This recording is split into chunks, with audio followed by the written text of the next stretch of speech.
Vêndigo, fome ancestral. Na vastidão da floresta amazônica, um grupo de pesquisadores estava em meio a uma expedição científica para documentar espécies raras e catalogar a biodiversidade local. Liderados pelo experiente biólogo Dr. Paulo Moreira, eles haviam se embrenhado na selva por dias, seguindo rastros e sinais da vida selvagem. No entanto, a densa floresta escondia segredos que nenhum deles poderia imaginar. Era o fim da tarde quando o grupo se deu conta de que estavam perdidos.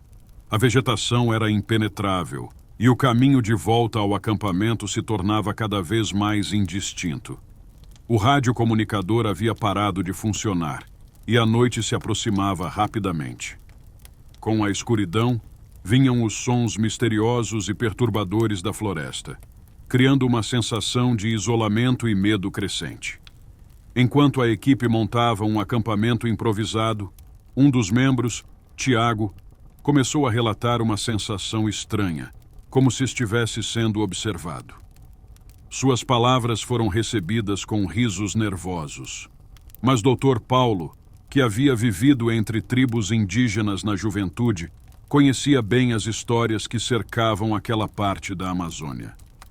Ele já ouvira falar do Vêndigo, uma entidade malévola que representa a fome insaciável e o canibalismo, e que vaga por terras onde a desesperança e o medo imperam.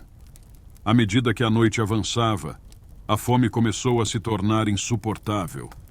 Os mantimentos estavam quase acabando, e a exaustão fazia com que a mente de todos começasse a pregar peças. Dr. Paulo observava sua equipe com crescente preocupação. Tiago, em particular, parecia mais afetado. Seus olhos estavam fundos e inquietos, e ele murmurava para si mesmo enquanto caminhava em círculos ao redor da fogueira. Por volta da meia-noite, o silêncio foi interrompido por um grito estridente. A equipe se levantou em pânico, mas Tiago havia desaparecido.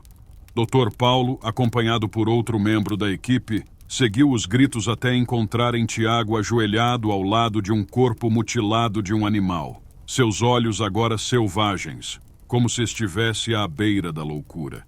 Ele estava coberto de sangue. Antes que Dr. Paulo pudesse reagir, Tiago atacou, tomado por uma força descomunal.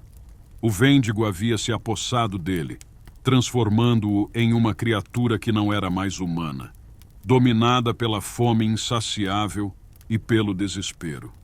A equipe tentou se defender, mas um a um, eles foram sendo caçados pelo Tiago transformado, agora um servo do Vêndigo. Dr. Paulo, com o corpo ferido e a mente à beira da ruptura, correu pela floresta na escuridão, buscando desesperadamente escapar. A criatura que havia sido Tiago o seguia de perto, os gritos de agonia e os sons de carne rasgando enchendo o ar pesado da floresta. Dr. Paulo sabia que a única chance de sobreviver era encontrar uma maneira de escapar do Vêndigo antes que fosse tarde demais.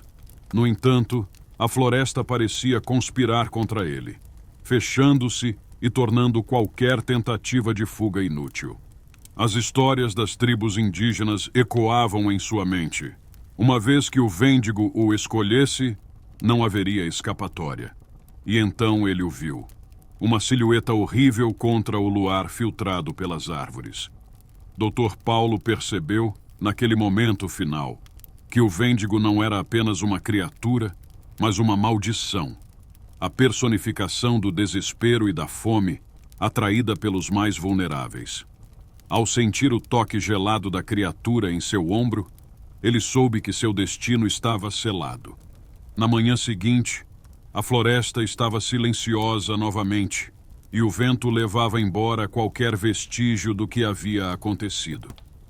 O acampamento foi encontrado vazio por uma equipe de resgate dias depois, sem sinais da equipe de pesquisadores. A selva engoliu todas as evidências, e as histórias do Vêndigo continuaram a ser apenas isso. Lendas sombrias que poucos ousavam acreditar, até que fosse tarde demais.